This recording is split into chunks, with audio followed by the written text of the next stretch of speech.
Hello and welcome to RKK sports. మన team India వరుసగా 3 సార్లు సెమీఫైనల్కి చేరింది. అలాగే సెమీఫైనల్ ఆపోజిషన్ టీం చూసుకుంటే ఇంగ్లాండ్.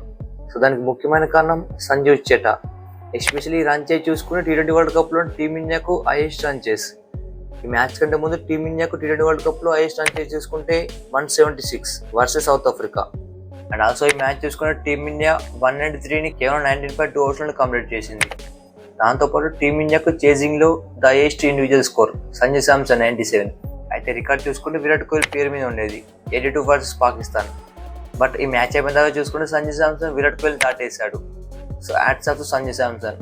ఎందుకంటే వరల్డ్ కప్ కంటే ముందు సంజు శాంసన్ చూసుకుంటే అసలు టీంలో కూడా లేదు. బట్ టీమిండియా సెమీఫైనల్కి వెళ్ళిందంటే ముఖ్యమైన కారణం సంజు శాంసన్. సో మన లైఫ్లో చూసుకుంటే అప్ అండ్ డౌన్స్ ఉంటాయి.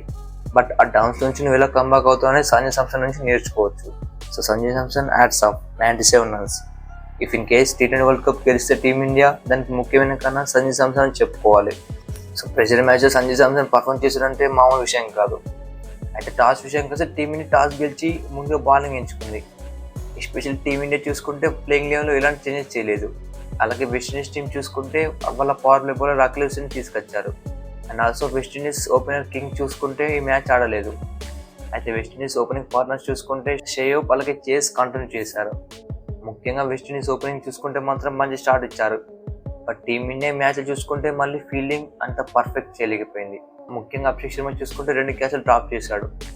ఎస్పెషల్లీ పవర్ ప్లే చూసుకుంటే రాషన్ చేసి క్యాచ్ డ్రాప్ చేశాడు. అయితే అభిషేక్ శర్మ క్యాచ్ పట్టుంటే సీన్ వేరేలా ఉండేది. అయితే ఎనివే టీమిండియా మ్యాచ్ గెలిచింది కాబట్టి ఇది అంత ఇంపాక్ట్ కాలేదు. బట్ ఇన్ కేస్ ఈ మ్యాచ్ ఓడిపోతే టీమిండియా మాత్రం ఫీల్డింగ్లో చాలా పెద్ద మిస్టేక్ చేసేది.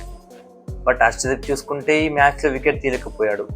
ముఖ్యంగా టీమిండియాకు వికెట్ కోసం 8 ఓవర్ల దాకా వెయిట్ చేయాల్సి వచ్చింది. సో ఆ వికెట్ చూసుకున్నా కూడా టీమిండియా నెంబర్ 1 బౌలర్ వరుణ్ చక్రవర్తి తీసిచ్చాడు. అయితే షేయోప్ వికెట్ కంటే ముందు చూసుకుంటే ఫస్ట్ బాల్ లెగ్ స్పిన్ వేశాడు. ఆ తర్వాత గుగ్లీ వేయడంతో షేయోప్కి అర్థం కాలేదు. సో ఆ ట్రాప్లో పడిపోయాడు. బట్ ఎప్పుడైతే షేయోప్ వికెట్ పడిందో అప్పటి నుంచి యాక్సిలేషన్ స్టార్ట్ అయింది. ముఖ్యంగా హెడ్ మ్యాచ్ చూసుకుంటే అచ్చి రావడంతోనే 6 స్కోర్ చేస్తున్నాడు. ఎస్పెషల్లీ వెస్టిండీస్ చూసుకుంటే కేవలం 11 ఓవర్స్లోనే 100 రన్స్ స్కోర్ చేసింది. బట్ ఆ తర్వాత చూసుకుంటే సూర్యకుమార్ బూమ్రాను తీసుకొచ్చాడు. ఎట్మేర్ అలాగే రాషన్ చేస్.